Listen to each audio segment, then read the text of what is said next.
Hi, it's Steph with Steph's Middle School Souffle. And new series. I know I said I'd do this later in the spring, but I ran across an incident today that I need to talk about. My own son got in trouble at school. My own 6th grade son did. And the assistant principal called my husband today. And it's funny because I just posted 2 days ago about screen use. No, we do not have a smartphone, but laptop and computer. All right. First of all, my last series was Say No to a Smartphone. Be proactive as a parent, please, not reactive. I tell you, you're doing offense as a parent if you do not buy your kid a smartphone. But I'm done. Go back to the other episodes that I've done. The purpose of this series is to tell you, yes, I am a teacher, a middle school teacher, but I need to implement what I preach and teach to my own 6th grade son.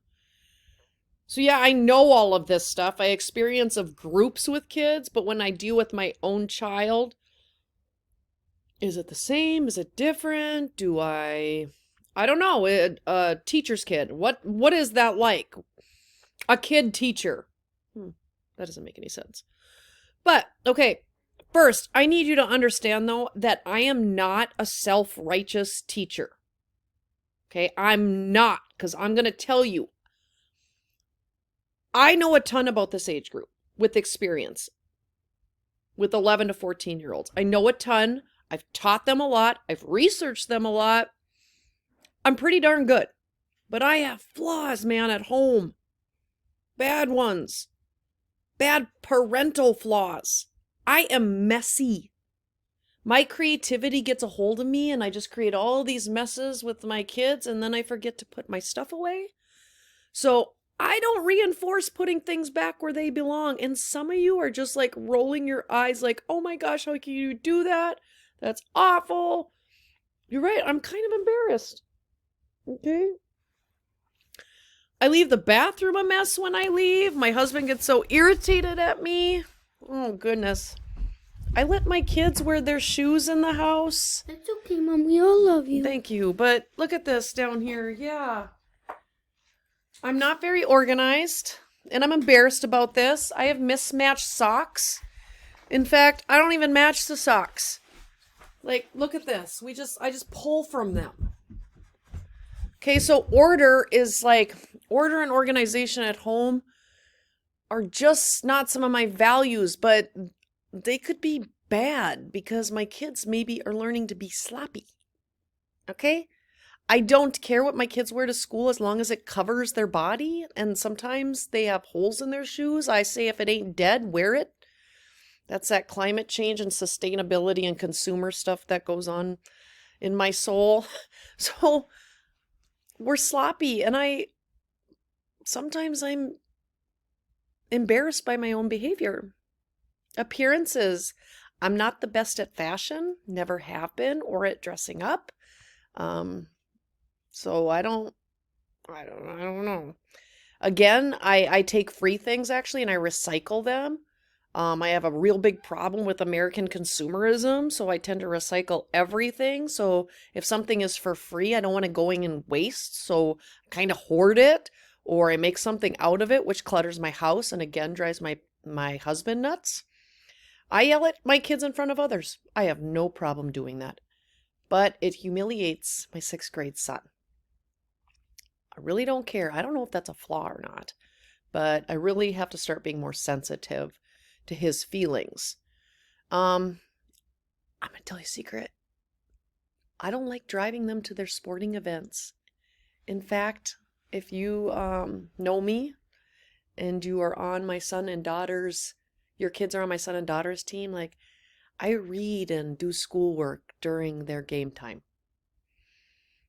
Yeah, that's not a very interactive parent, is it? So I am telling you, I have mega flaws. I am walking around my house now. Yep. So there's my son's stuff. Do I reinforce that he should put his clothes and make his bed? No. Should I? Probably. I probably should. I'm not even going to show you my bathroom right now. So that's something that I want to work on personally.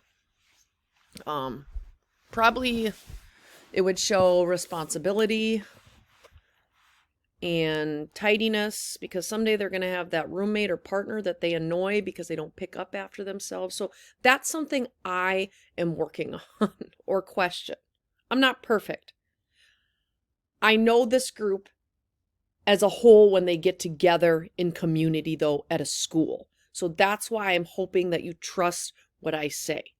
Okay, so here's my episodes in this series. And yes, I'm moving forward and I am still teaching. I teach until about 3:52 p.m. now.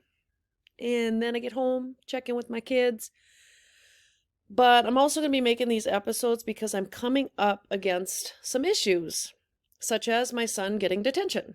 My 6th grade son, episode 2, final outcomes to his detention. Episode 3, the planner. I'm going to talk a lot about the planner at home, filling out one at home and reflecting on your day. Episode 4, the planner again.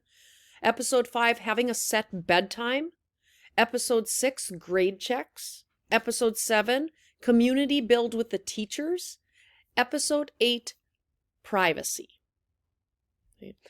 This is my page again, Steph's Middle School Souffle. Again, I'm learning how to do this YouTubing business, but if you know middle school teachers or other parents, or maybe it is your kids who are parents, I think this is good to have discussions and have knowledge what's going on in your schools and your child development. So share it, subscribe. All right, so let's talk about 6th grade again. I got this from Yardsticks before I get to my son in detention. Okay, common age for cliques and pairs. Inclusion versus exclusion. Who belongs, who's in the club, who's not in the club. They're seeking to belong. They're impulsive.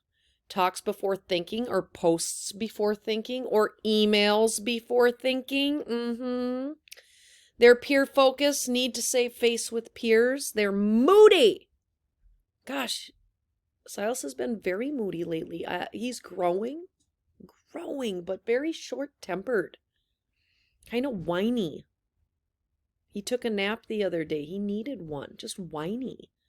Self-absorbed, extremes of emotion. Constant motion, they're restless. Physical aggression is common. Sensitive about their changing bodies and likes to challenge rules and test limits. Also, your 6th graders are 12. 12s kind of calm down a little bit, but they get really hungry. Growth spurt, sarcasm, wordplay, slang is important. Teasing also. Enthusiastic, uninhibited. All right, so this is my son's age, 11 and 12. And so I've worked with 6th grade many years. 6th graders aren't my favorite for teaching. So 7th and 8th grade are. 6th grade just there's so much energy. There's so much.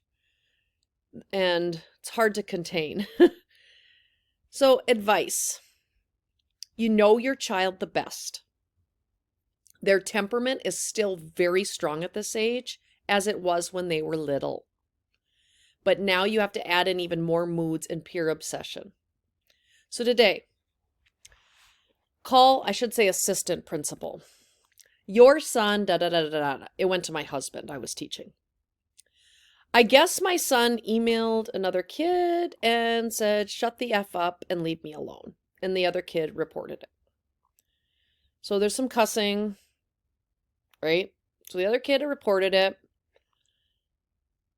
And because I'm a teacher and from the education area, I support teachers and I support administrators. And so does my husband, because we know it takes a village. It takes a lot of adults.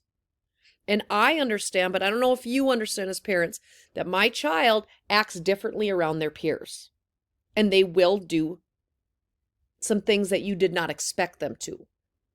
It's ironic because my last series was on posting inappropriate material on a smartphone, and now my own son gets in trouble for sending an email with cussing and anger at another child. Just remember though, smartphone is 24/7 access. He got in trouble on a Chromebook. That's how easy that is, right? Chromebook takes longer. Email takes longer. On a smartphone, you can text and snap mean, hateful, offensive things just like that because they're impulsive and they don't think things through. The teacher got the record of his email from that student who forwarded the email to her. He got detention today. And I said, good, there needs to be a school consequence. As a teacher, though, I've been in these situations many times with smartphones and computers, and some parents say, well, what did that other kid do to cause my kid to do that? What about that kid's consequences? Rather than hear me tell you about what your kid did, parents will hop right into the other child. Okay? Some parents will come at the teachers and at the principals first, like they're the problem. Do not do that. Well, what did you do about it?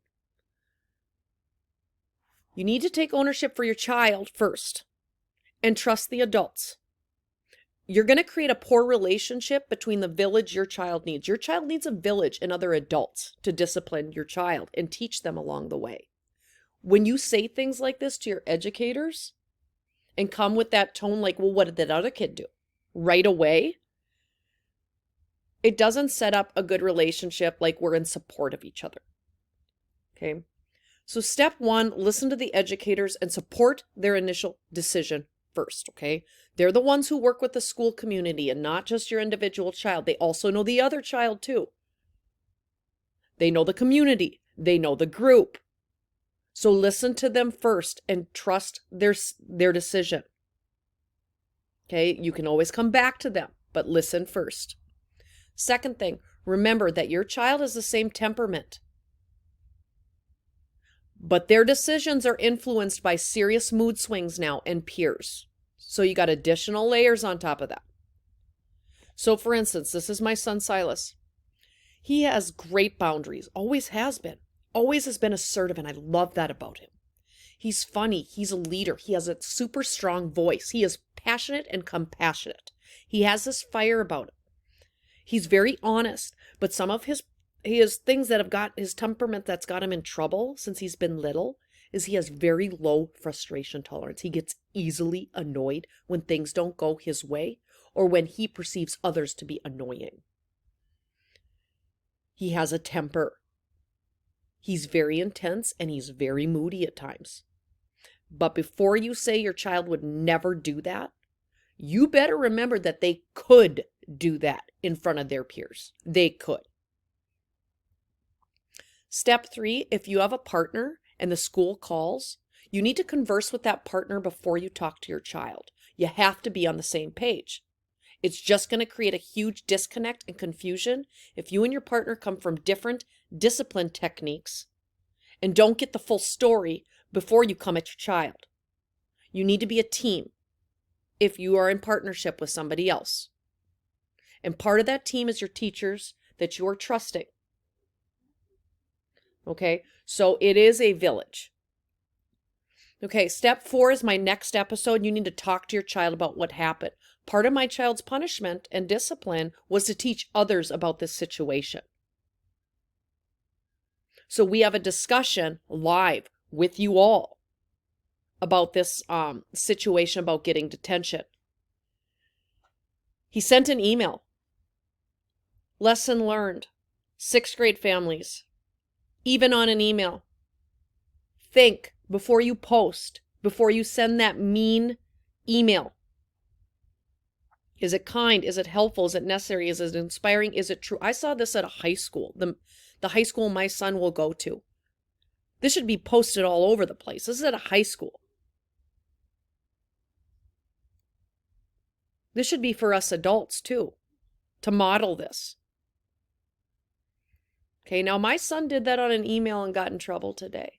What are your kids doing on smartphones? Just think about it. But my next episode is us going to be going through the process of discussing this with our son and disciplining also. All right. See you. Please watch episode 2. Subscribe. Steph's Middle School Souffle. Peace.